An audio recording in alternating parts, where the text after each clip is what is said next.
Pemirsa, selera di meja makan dapat menjadi ladang bisnis yang menggiurkan. Salah satunya kesukaan orang pada sambal atau sambal. Selera pada sambal ini dilihat sebagai peluang usaha bagi para produsen sambal ulek kemasan. Apa strategi pemain di bisnis ini agar usahanya tetap eksis dan selalu cocok dengan lidah konsumen? Bersama saya, Luisa Kusnandar, kita akan temukan jawabannya di Creative Money.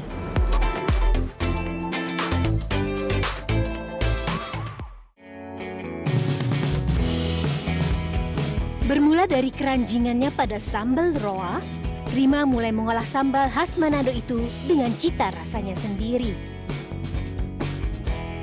Keisengan memajang foto sambal olahannya di internet tak disangka berbuntut pada membanjirnya orderan. Bahkan dalam tempo 6 bulan, Rima berhasil memberangkatkan ibunya ke Tanah Suci dari keuntungan penjualan sambal.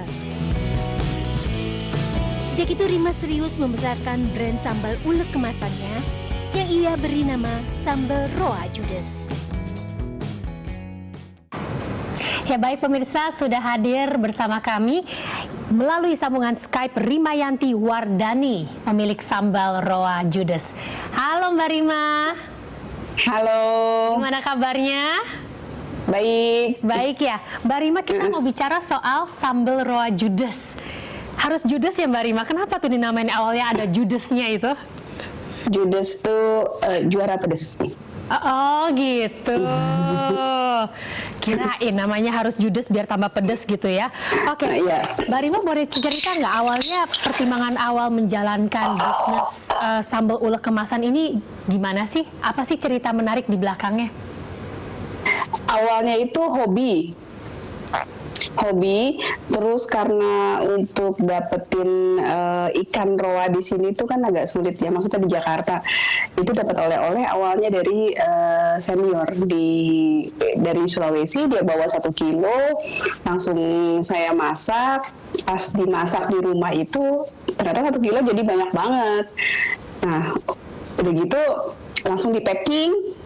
Masih 2012 itu zamannya masih BlackBerry ya, masukin tuh ke display picture.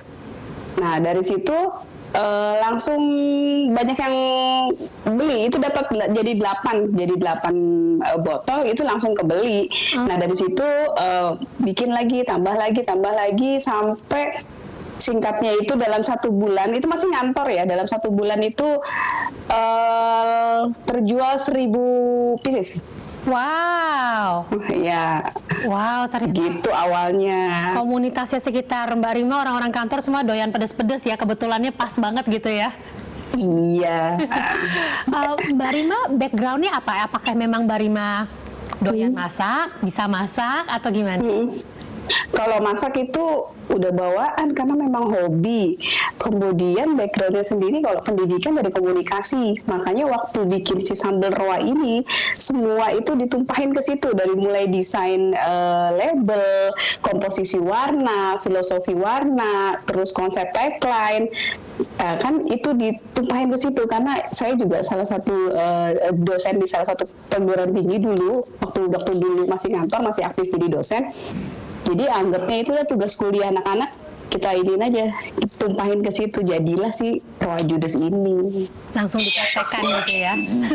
Gitu. Mbak Rima kan bukan orang Manado gitu ya.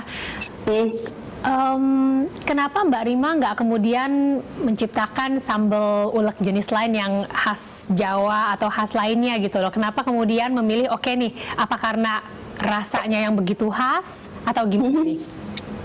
Balik lagi itu kepada hobi yang akhirnya berbayar. Jadi memang itu suka, setiap dapat pasti bikin, Nah, waktu bikin kelebihan itu ternyata pas dijual kok jadi duit gitu. Jadi dari situ bikin lagi sampai pada akhirnya yang saya cerita tadi 1 bulan terjual 1000 pieces, masuk bulan ketiga langsung bisa ekspor, bulan keempat masuk ke modern market, ke private label, kemudian bulan ke-6 saya resign. Wow, Kantor, cerita sukses gitu. banget ya. Hanya bermodalkan sambel gitu ya. Oke, Iya. Mbak Rima kalau bisa di-share dikit, modal awal untuk bikin sambal roa ini berapa sih? Modal awal yang dari mulai 1 kilo tadi itu yang jelas nggak modal karena oleh-oleh. Terus buat beli cabai dan lain-lain sekitar 150.000 lah. Sekitar itu 150.000 rupiah. Wow. Itu juga pakai budget belanja rumah di rumah karena memang seadanya itu ya itu. Nah, berikutnya next batch-nya gimana? Kan ini udah Mbak Rima pikir, oh boleh nih bisa menjual nih. Modal berikutnya berapa nih? Modal berikutnya udah nggak ngitungin lagi karena ya ketika order belanja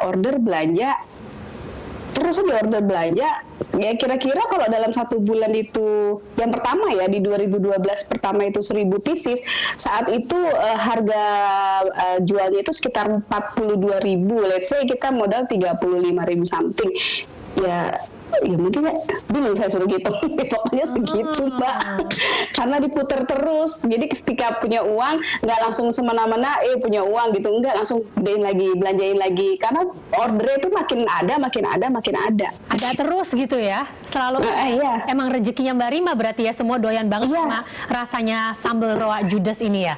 Awal-awal pemasarannya tuh gimana sih, maksudnya kan memang rasanya tuh enak gitu, tapi apakah cukup hanya melalui word of mouth aja gitu? Ngomong ini enak, atau Mbak Rima justru langsung memasarkan sambal roa ini secara online gitu? Waktu itu tahun 2012 kan lagi boomingnya BlackBerry. Mungkin saya dapat momen ya di situ ya, di BlackBerry itu. BlackBerry belum ada stories, masih ke display picture. Orang masih media untuk melihat iklan itu nggak terlalu annoying. Masih make di display picture sama broadcast. Dulu tuh belum mengganggu. Kalau sekarang kan ganggu ya. Spam gitu ya. Itu dapat momennya di situ. Kemudian dari Twitter. Twitter justru awalnya. Twitter ketemu teman-teman yang kita nggak kenal, tiba-tiba kenal, mereka mau berjualan setelah tahu rasanya. Sampai sekarang ya alhamdulillah masih jodoh dengan mereka jadi distributor sekarang ya. Satu distributor sekarang 1 bulan itu bisa jual 2.000. Kita ada 5 orang distributor yang handle untuk beberapa agent dan reseller seluruh Indonesia. Pemirsa tetaplah bersama kami, Creative Money akan segera kembali.